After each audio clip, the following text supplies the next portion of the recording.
Welcome to JSS Matriculation School Talavadi Social Class. Today I go to explain you 7th standard lesson number 3, Emergency of New Kingdoms in South India. Later Cholas and Pandyas. The Cholas are one among the popular and well-known Tamil monarchs in the history of South India. The elaborate state structure, the extensive irrigation network, the vast number of temples they built, their great contributions to art and architecture, and their overseas exploits have given them a preeminent position in history. Now we are going to learn about revival of the Chola rule. The ancient Chola kingdom resigned supreme with the Kaveri delta forming the core or area of its rule and with Urayu, present day Tiruchirappalli, is its capital. It rose to prominence during the reign of Karikala but gradually declined under his successors. In the 9th century, Vijayalaya, ruling over the small territory lying north of the Kaveri, revived the Chola dynasty. He conquered Tanjavur and made it his capital. Later, Nagendra I and his successor ruled the empire and Gangaikonda Cholapuram, the newly built capital.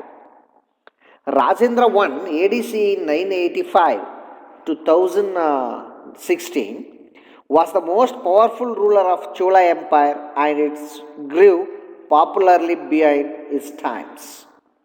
He established Chola authority over the large parts of South India. His much acclaimed naval expeditions lead to the expansion of Cholas into the west coast and Sri Lanka. He built the famous Rajarajeshwaram, means Brihadishwara temple in Tanjavur. His son and successor, Nagendra Chola I, AD 1016 to 1044, matched his father in his ability to expand the empire. The Chola Empire remained a powerful force in South India during his reign. After his accession in AD 1023, his striking military expedition was to northern India, capturing much territory there. He proclaimed himself the Gangaikondan, means conqueror of the Gangai regions. The Gangaikonda Cholapuram temple was built to commemorate his victories in North India. The navy of Nagendra Chola enabled him to conquer the kingdom of Srivijaya, means southern Sumatra. Cholas control over the seas facilitate and flourishing over streets trade. The next heading we are going to see decline of the Chola Empire. Nagendra Chola, three successors were not capable rulers. The third successor, Veera Rajendra, sons Adi Rajendra, means Adi Rajendra, was killed in civil unrest. With his death, ended the Vijayalaya line of Chola rule. Matrimonial alliances between the Cholas and the eastern Chalukyas began during the reign of Rajaraja I. His daughter Kundavi was married to Chalukya prince Vimaladitya. Their son was Rajaraja Narendra, who married the daughter of Nagendra Chola, named Amanga Devi. Their son was Kulotunga I. That is the matrimony will be started there now. The next is, on hearing the death of Adi Rajendra, the eastern Chalukya's prince Rajendra Chalukya seized the Chola throne and began the role of Chalukya Chola dynasty as Kulothunga I. Kulothunga established himself firmly on the Chola throne soon, eliminating all threats to the Chola Empire. He avoided unnecessary wars and earned the goodwill of his subjects. But Kulothunga lost the territories in Ceylon. The Pandya territory also began to slip out of Chola control. Kanchipuram was lost to the Telugu Cholas. The year 1279 marks the end of Kulasekara Pandyan I, defeated the lost king Nagendra Chola III, and established the rule of the Pandyas in present-day Tamil Nadu. Next, we are going to learn about administrations of Chola Empire. The central administration was in the hands of the king. As the head of the state, the king enjoyed enormous power. The king ordered to written down in palm leaves by his officials or inscribed on the temple walls. The kingship was hereditary in nature. The ruler selected his eldest son as their apparent. He was known as Yuvaraja. The Yuvaraja were appointed as governors in the province mainly for administrative training. The Chola rule established a well organized system of administration. The empire, for administrative convenience, was divided into provinces and mandalams. Each mandalam was subdivided into nadus. Within each nadu, there were mainly kurams, groups of villages. The lowest unit was the gramam. We are called this as a village. Next, we are going to learn about local governance. Local administration worked through various bodies such as Urar, Sabayar, Nagaratar, and Nathar. Within the expansion of agriculture, numerous present settlements came up on the countryside. They were known as Ur. The Urar, who were landholders, acted as spokesmen in the Ur. Sabayar in Bhaman village also functioned in carrying out administrative, financial and judicial functions. Nagarathar, administrator, the settlement of traders. However, skilled artisans like masons, blacksmiths, goldsmiths, weavers and potters also lived in the Nagaram. Natar functioned as an assembly of Nadu and decided all the disputes of issue penetrating to Nadu. The assemblies in Ur, Sabha, Nagaram and Nadu worked through various committees. The committees took care of irrigations, roads, temples, gardens, collections of revenue and conduct of religious festivals. Next, we are going to learn about Uttarameruru inscription. Uttarameruru, presently in Kanchipuram district, was a Brahmadeva village, land grant given to Brahmins. There is a detailed descriptions of how members were elected to the committee of the village sabha in the inscription found there. One member was to be elected from each ward. There were 30 wards in total. The eligibility to context was to mean in the age group to 35 to 70, well versed in Vedic text and scriptures, and also owned land and houses. The process of election was as follows. The names of qualified candidates from each ward were written on the palm leaf slips and put into a pot. The eldest son of assembly would engage a boy to pull out one slip of declared his name. Various committees were decided to this way. Next, we are going to learn about revenue. The revenue of the Chola state came to mainly from the land. The land taxes was known as Kannikadan. The Chola rulers carried out an elaborate survey of land in order to fix the government's share of the land revenue. One third of the produce was collected as land tax. It was collected mostly in kind. The addition to land tax, there were taxes on possessions and tolls on trade.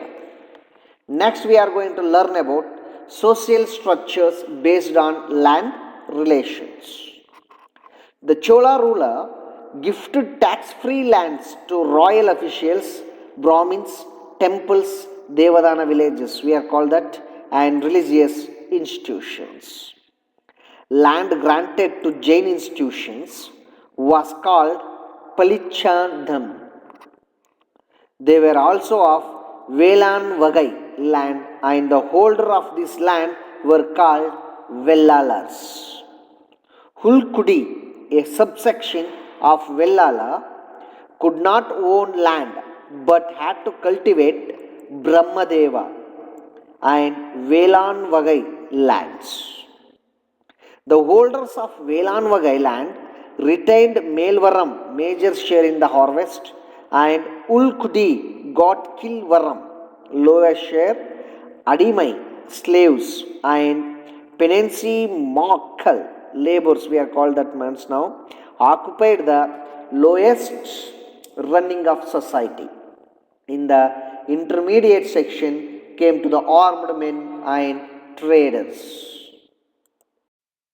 Next, we are going to learn about irrigation systems of Chola period. Chola gave importance to irrigations. The mile-long embankment built by Nagendra Chola in Gangaikonda Cholapuram is an illustrious example. Vati Vaikal, we are called as a crisis cross channel, is a traditional type of harnessing rainwater in Kaveri Delta. Vati is a drainage channel and Vaikal is the supply channel, we are called that. The commonly owned village channels as called Ur Vaikal. The Nadu level Vaikal is referred to as an Nadu Vaikal. The turn system was in practice and distributing the water. Next, we are going to learn about religion. Chola rulers were ardent Saivits. Hymns and praise of deeds of Lord Shiva were composed by the Saiva saints and Nayanmars. Nambiyadar Nambi codified them, which came to the known as Tirumurai. Next, we are going to learn about temples. The Chola period witnessed an extensive construction of temples. The temples in the Tanjavur, Gangaikonda Cholapuram, and Dwarasuram are the repository of architecture, sculptures, paintings, and iconography of the Chola art. Temples during the Chola period were not merely places of worship. They were the largest landholders. Temples promoted education and devotional forms of arts such as dance, music, and drama. The staff of the temples included temples officials, dancing girls, musicians, singers, players, and musical instruments, and the priest. Next, we are going to learn about Cholas as patrons of learning. Chola kings were great patrons of learning. Rajendra I established a Vedic college at Ennayaram, now in Villupuram district. There were 340 students learning the Vedas, grammar, and Upanishads under 14 teachers. This example was later followed by the successor, and as a result, two more such colleges had been founded at Tirubavanai near present day Puducherry and Tirumakudal in present day Chengalpattu district. In 1048 and 1067 respectively. The great literary works Periya Puranam and Kamba Ramayanam belongs to this period. Next, the last one, we are going to learn about trade. There was a flourishing trade during the Chola period. Trade was carried out by two glide-like groups, Anju Vanathar and Mani Gramathar. Anju Vanathar comprised West Asians, Arabs, Jews, Christians, and Muslims. They were maritime traders and settled on the port towns all along the west coast. It is said that Mani Gramatta were the traders engaged in inland trade. In due course, both groups merged under the banner of I Natuvar and Desai Arayattu I Natuvarar, functioning through the heads glide by Haihole, Karnataka.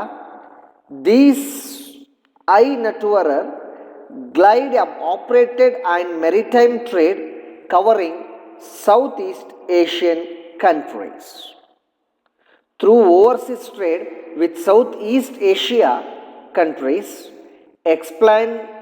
elephant tusks, coral, transparent glasses, betel nuts, cardamom, opaco glasses, cotton stuff, and colored silk threads were imported. The items exported from there were sandalwood, ebony, condiments, precious gems, pepper, oil, paddy, grains, and salt.